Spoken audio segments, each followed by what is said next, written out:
Good morning students. सी से defence academy में एक बार फिर स्वागत है। और पॉलिटी की सीरीज में हम आज एक नया टॉपिक लेके आए हैं। अभी तक आप लोग राष्ट्रपति को पढ़ चुके हैं, मंत्री परिषद को पढ़ चुके हैं और उसके बाद पीएम पढ़ लिया आपने। अब हमारा जो टॉपिक है वो आज पार्लियामेंट है, पार्लियामेंट ऑफ इंडिया, भारत की संसद। इसको जानने से पहले आपको थोड़ा सा ये देखना है कि अब तक जितने भी लोकतांत्रिक देश हैं वहां लोकतांत्रिक देशों में शासन का प्रकार कोई भी हो सकता है, लेकिन जो गवर्नमेंट जो गवर्नर करती है, वहां से जो शासन करती है सरकार, वो सरकार के अगर आप लोग देखें तो कार्यों के आधार पर, सरकार के कार्यों के आधार पर 3 अंग ही होते हैं। कहीं भी चले जाएं आप, सरकार के 3 अंग ही होते हैं। गवर्नमेंट पार्ट्स जो होते हैं वो 3 ही होते हैं। वो कार्यों के आधार पर, वहां आपका था कार्यपालिका और दूसरा हमने व्यवस्थापिका,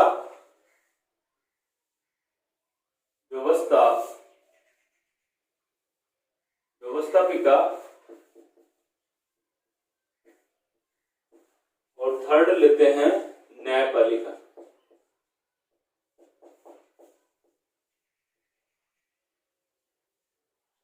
सरकार के कार्यों के आधार पर लोकतांत्रिक देशों में, सरकार किसी भी देश की हो, वर्ल्ड में कहीं भी हो, सरकार के 3 काम हैं और उन तीनों कामों के आधार पर उसके जो पार्ट्स बने हुए उसमें कार्यपालिका एग्जीक्यूटिव, व्यवस्थापिका लेजिस्लेटिव और न्यायपालिका जुडिशियल। इस तरह से आप लोग 3 देखते हैं। उसमें आपने जो कार्यपालिका है उसका विस्तृत अध्ययन कर लिया। कार्यपालिका संवैधानिक प्रधान राष्ट्रपति आपने पढ़ा। उसके बाद उसको उनके कार्यों को पूरा करने के लिए वह अपनी मंत्री परिषद बनाएगा। उसका हेड कौन होगा? प्रधानमंत्री होगा। ऐसा आर्टिकल 74 पढ़ा, 75 पढ़ा, मंत्री परिषद पढ़ लिया। उसके बाद आप लोग देखिए आपकी व्यवस्थापिका। यहाँ जो व्यवस्थापिका है, जैसे आप देखें व्यवस्थापिका जो है वो कानून बनाती है, कार्यपालिका उसको क्या करती है?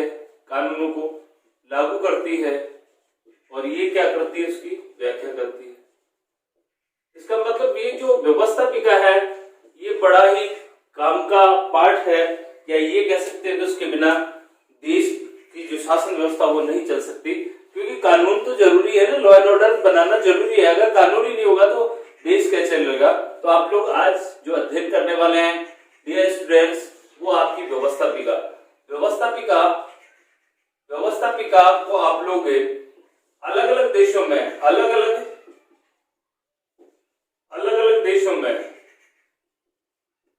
नामों से जानते हैं। अलग अलग देशों में अलग अलग नामों से जानते हैं। कई बार यहां से प्रश्न पूछा जाता है। जैसे आप देखें ब्रिटेन में इस व्यवस्थापिका जो कानून बनाने वाला अंग है सरकार का, उसको पार्लियामेंट कहा जाता है। पार्लियामेंट, ठीक है डियर स्टूडेंट्स। उसके बाद आप लोग अमेरिका हो, अमेरिका में इस अंग को नाम क्या दिया गया है? कांग्रेस। क्या कहा गया? कांग्रेस। उसके बाद आप लोग जापान जाए, जापान में सरकार के इस अंग को क्या नाम दिया गया? डाइट। फिर आप लोग जापान के बाद आप लोग कहां जाएं? जर्मनी में जाना चाहें, जर्मनी में इसको क्या दिया गया? बुडेस्टॉग।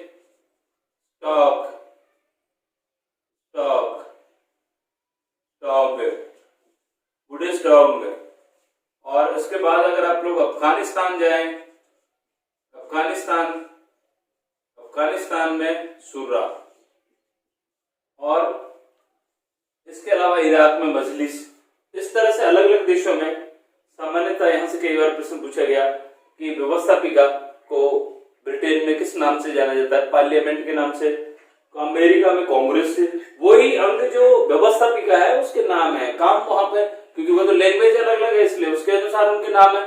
तो यहाँ आप देखिए ब्रिटेन में पार्लियामेंट, तो अमेरिका में कांग्रेस, तो जापान में डाइट है, तो जर्मनी बुडेस्टॉग है, तो अफगानिस्तान में शुरा है, तो इराक में मजलिस है। तो भारत में क्या है? देखिए भारत में इस व्यवस्थापिका को व्यवस्थापिका को क्या कहते हैं? संसद कहते हैं। भारत में इसको संसद कहते हैं, भारत में इसे संसद कहते हैं। इसका मतलब यहां आप लोग समझ पा रहे हैं कि ये जो संसद है इसका काम क्या है? कानून बनाने का, और अंग्रेजी में बोले तो इसको हम लोग पार्लियामेंट कह सकते हैं। और ये पार्लियामेंट कहाँ पे है? ब्रिटेन में है। इसका मतलब ये जो पार्लियामेंट का कॉन्सेप्ट है वो कहां से लिया गया? भारत में संसदीय व्यवस्था कहां से है? ब्रिटेन से। तो यहां से एक प्रश्न ये भी हो गया।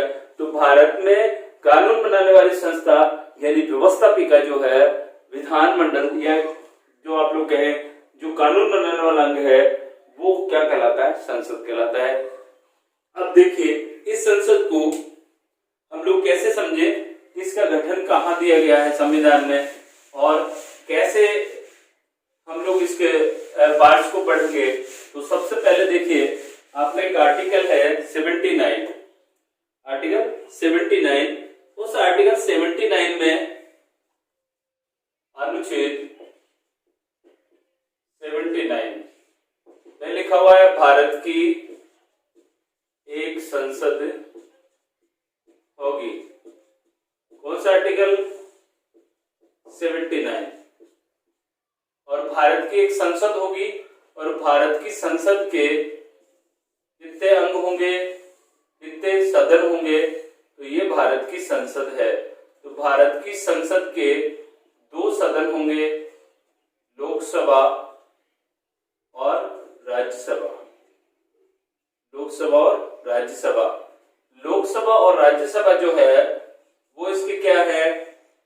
2 सदन हैं। तो यहाँ पे एक प्रश्न बन गया कि हमारी संसद के कितने सदन? तो 2 सदन। कितने सदन? 2 सदन। लेकिन देखिए आपको पता है भारत में जो संसद है उस संसद में राष्ट्रपति भी है। यानी जो भारत की संसद है उसका जो गठन करेंगे, इसमें आगे लिखा हुआ है कि इसके गठन में लोकसभा, राज्यसभा और राष्ट्रपति जी मिलकर इसका गठन करेंगे। इसका मतलब राष्ट्रपति भी क्या है? भारतीय संसद का अभिन्न अंग है। तो प्लस हो गया ये, और प्लस हो गया एक बाहर बैठा हुआ व्यक्ति जो है वो प्लस हो गया। कौन? ये आपका राष्ट्रपति। ये राष्ट्रपति भी क्या है? राष्ट्रपति। तो देखिए ये हमारी संसद है, लोकसभा, राज्यसभा और राष्ट्रपति, ये तीनों मिलकर क्या बनाएंगे? संसद बनाएंगे। इसका मतलब संसद के कितने अंग होंगे? संसद के 3 अंग होंगे। कितने अंग होंगे?